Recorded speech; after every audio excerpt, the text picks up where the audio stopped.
UTT national ranking table tennis ચેમ્પિયનશિપમાં દેવાંશી અને સિદ્ધાંત ઝળહળ્યા છે, એટલે કે તેઓએ મેડલ જીત્યા છે. વડોદરાના સમા ઇન્ડોર સ્ટેડિયમ ખાતે યોજાયેલા પ્રથમ UTT national ranking table tennis ચેમ્પિયનશિપનું સમાપન કર્ણાટકના એમ સિદ્ધાર્થ અને પશ્ચિમ બંગાળની દેવાંશી ચક્રવર્તી દ્વારા અંડર 13 સિંગલ્સનો ખિતાબ જીતીને થયું છે. બેટલ ઓફ ધ લેફ્ટ હેન્ડર્સ ફાઇનલમાં સિદ્ધાર્થે પશ્ચિમ બંગાળના રાજદીપ બિસ્વાલને 3.0થી હરાવી છે. અંડર 11 વિજેતા રહી રાજદીપને ડબલ ટાઇટલથી વંચિત રાખ્યો છે.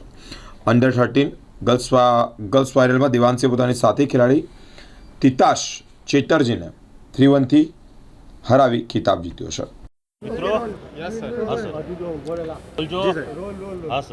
સૌ પ્રથમ તો આપ સૌ પ્રતિષ્ઠિત મીડિયાના માધ્યમથી વડોદરાના સર્વે નગરજનોને આ 79માં સ્વતંત્રતા પર્વની હાર્દિક શુભેચ્છાઓ પાઠવું છું.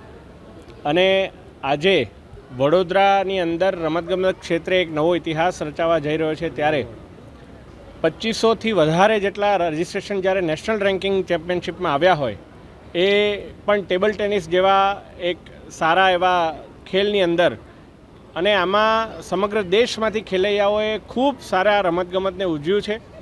તારીખ 8થી 15 ઓગસ્ટ સુધી અહીંયા સમગ્ર દેશમાંથી તમામ ખેલૈયાઓ આવ્યા અને એમનું વિવિધ મેડલ સેરેમનીઓ પણ થઈ.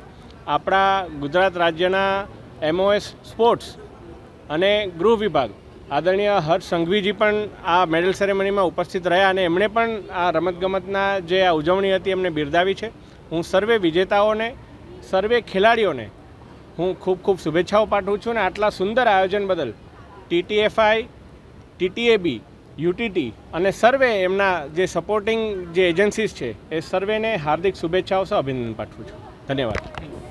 આજે વડોદરા ખાતે જે table tennis association of Gujarat, table tennis association of Baroda અને નેશનલ ટેબલ ટેનિસ એસોસિએશન દ્વારા વડોદરા મહાનગરપાલિકા અને VSPFના સમા સ્પોર્ટ્સ કોમ્પ્લેક્સ ખાતે છેલ્લા 2 અઠવાડિયાથી સ્પોર્ટ્સની ટેબલ ટેનિસની ટુર્નામેન્ટ રમી રહ્યા છે.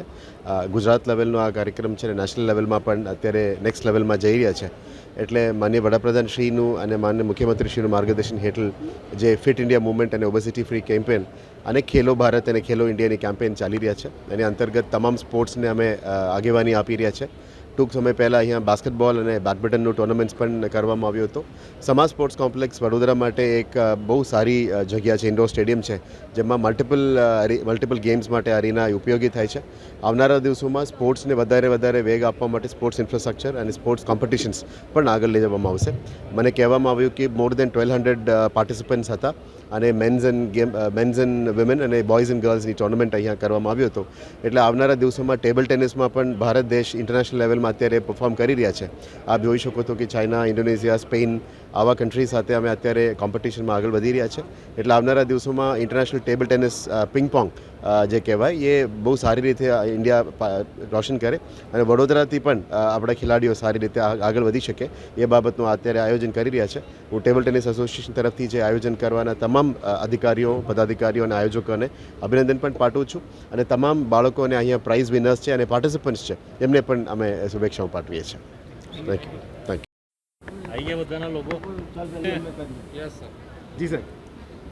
આજે national ranking table tennis championship 2025નું સમાપન થવાનું છે. કુલ મળીને 2500થી વધારે પાર્ટિસિપન્ટ્સ આની અંદર ભાગ લીધો હતો અને છેલ્લું જે પ્રાઇઝ મની છે 10 લાખ રૂપિયા, જે વિનર છે એમને આ પ્રાઇઝ મની મળવાનું છે. ટેબલ ટેનિસ ચેમ્પિયનશિપ અલગ અલગ સમયે થતી રહેતી હોય છે. આ વખતે વડોદરાને આનું સૌભાગ્ય મળ્યું છે, તો વડોદરાની ધરતી સૌભાગ્યશાળી છે. સૌ ખેલાડીઓને ખૂબ ખૂબ અભિનંદન આપું છું. એમને આ ગેમમાં પાર્ટિસિપેટ કર્યું છે અને જે લોકો વિજેતા બન્યા છે એ લોકોને પણ હું અભિનંદન આપું છું. અને સૌને આ કાર્યક્રમ જે આયોજિત કર્યું છે ટેબલ ટેનિસ એસોસિએશન, એમના સૌ કાર્યકર્તાઓને પણ હું ખૂબ ખૂબ અભિનંદન અને શુભકામનાઓ પાઠવું છું. ધન્યવાદ.